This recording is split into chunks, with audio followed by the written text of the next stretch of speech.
In the quiet district of Shariatpur, there is a peaceful village surrounded by lush green paddy fields, with a soft murmur of a river flowing in the distance.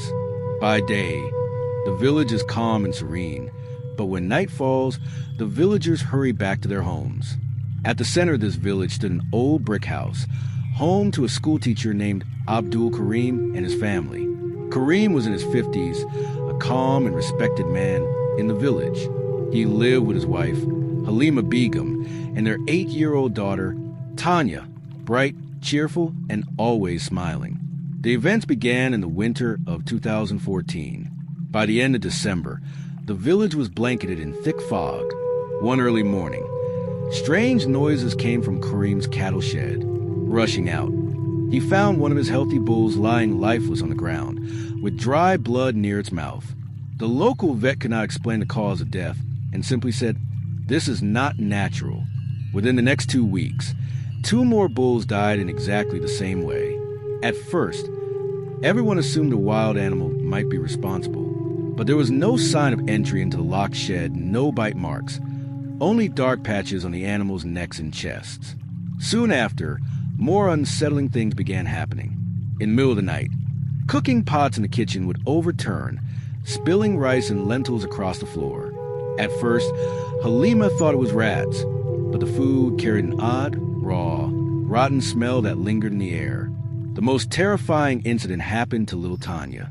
One night, she woke up crying, clinging to her mother, and said, "Mama, there's a man with red eyes standing outside the window."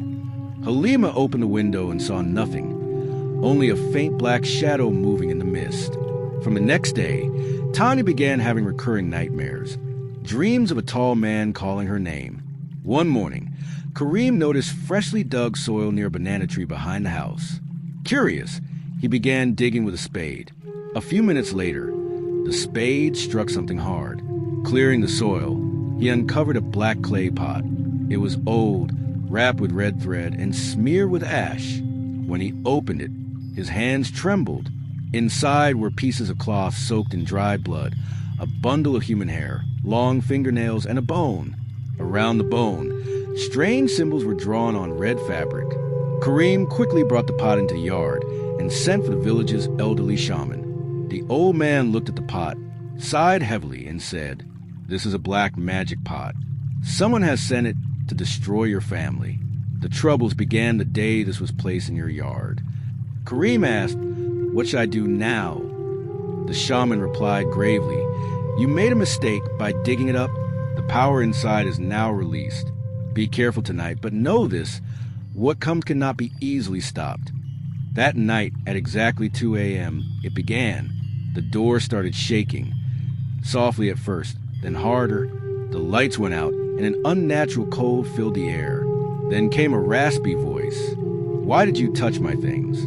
Halima screamed, and suddenly the window shattered, letting in a gust of icy wind.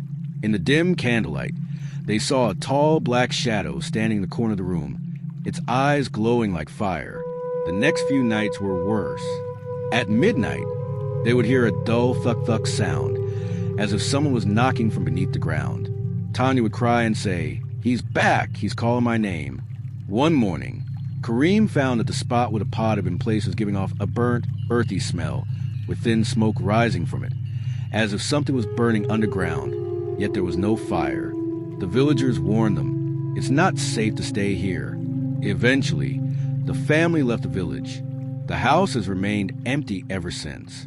No one dares go near, because people say that at midnight, you can still hear the knocking of the pot, and in the shadow of the banana tree, a man with glowing red eyes stands silently.